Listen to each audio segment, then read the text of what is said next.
Ils ne sont plus volcanologues. Ils deviennent des artistes qui entraînent les spectateurs que nous sommes dans un royaume à la beauté insolite.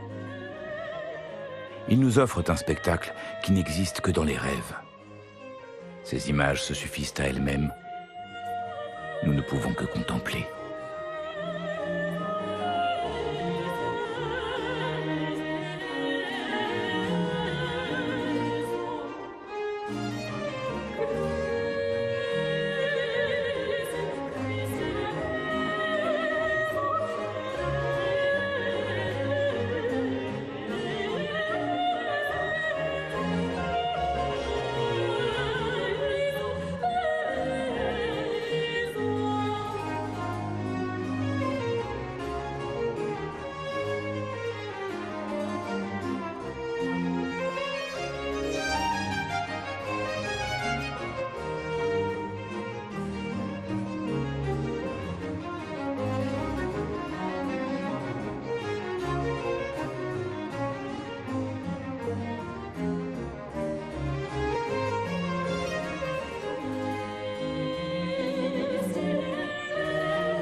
Malgré leur beauté fascinante, les volcans sont à l'origine de terribles catastrophes.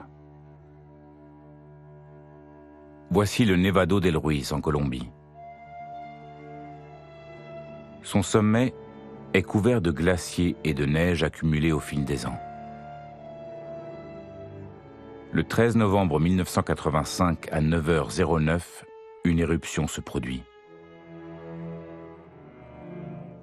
Elle est néanmoins bien plus faible que celle du mont Saint-Helens, mais la lave incandescente et les coulées pyroclastiques font immédiatement fondre la glace. Le sommet blanc vire au noir. Ces images ont été filmées par les Kraft, quelques jours plus tard. Un torrent d'eau boueuse déferle, grossit et se transforme en lahar.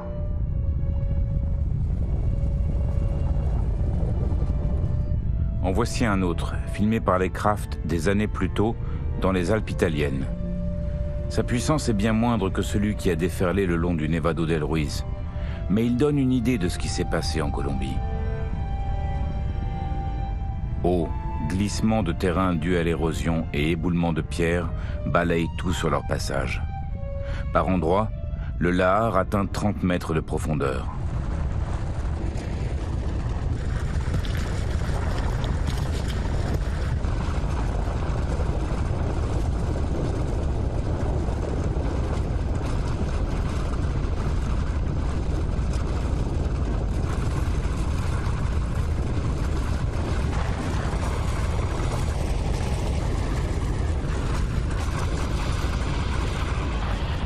En un peu plus d'une heure, il rejoint la ville d'Armero, à 50 km de là.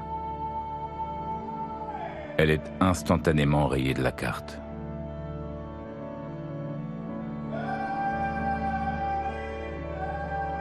Sur les 29 000 habitants de la cité, plus de 20 000 perdent la vie.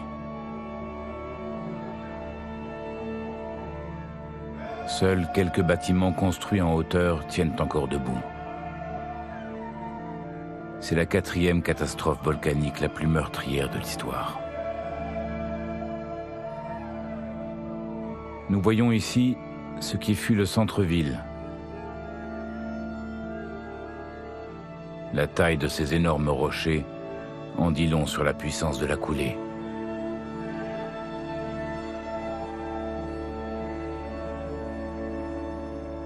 Là, il y avait un pont. Ces survivants ont eu de la chance. car personne n'a été alerté.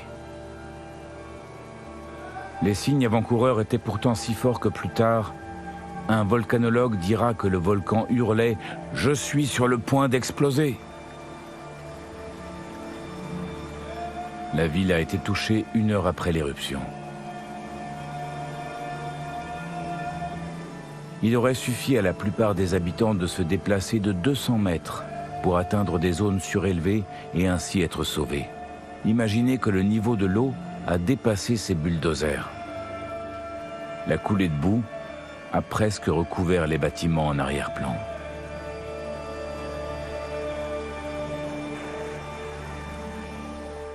Ici, voyez la marque indiquant le niveau du lahar.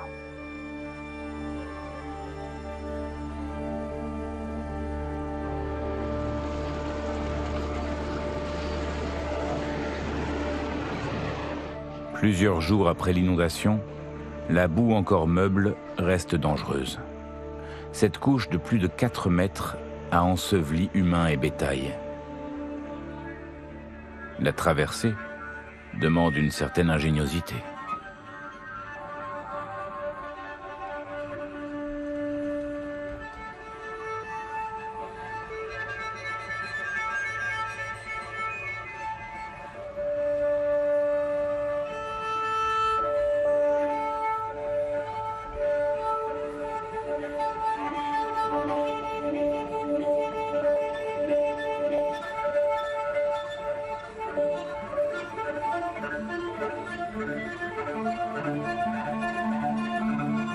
Sur les restes d'Armero flotte une odeur de décomposition.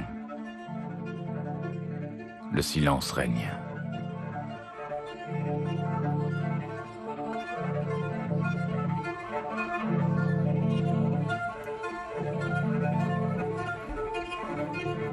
Ici, des vaches emprisonnées par la boue depuis plusieurs jours. Impossible de les sauver. Elles mourront là.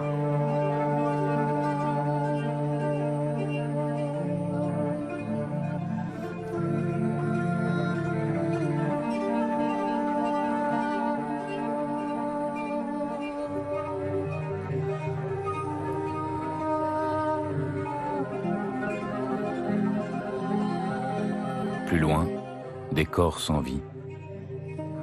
Dans la soudaineté de la tragédie, ils ont été laissés là où ils sont morts.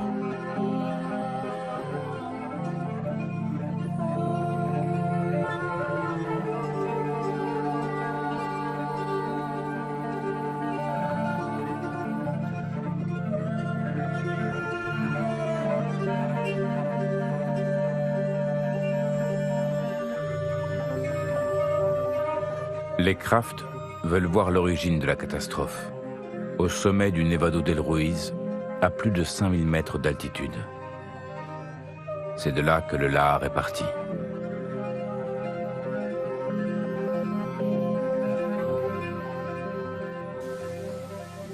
Les marques dans la roche témoignent de ses proportions gigantesques.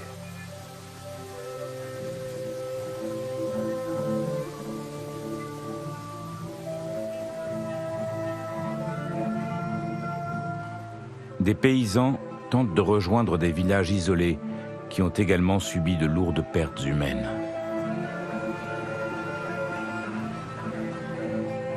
Le manque de visibilité empêche Katia et Maurice de monter plus haut. Se détournant du volcan, ils concentrent alors leur attention sur la souffrance des survivants. Cela marque un tournant majeur dans leur travail. Ils sont indignés par l'incapacité des autorités à prévenir les populations locales. Pour sensibiliser au danger des volcans, Katia et Maurice cherchent alors à attirer l'attention des médias et vont prendre de plus en plus de risques. Dans le même temps, leur regard se fait moins scientifique et de plus en plus humaniste.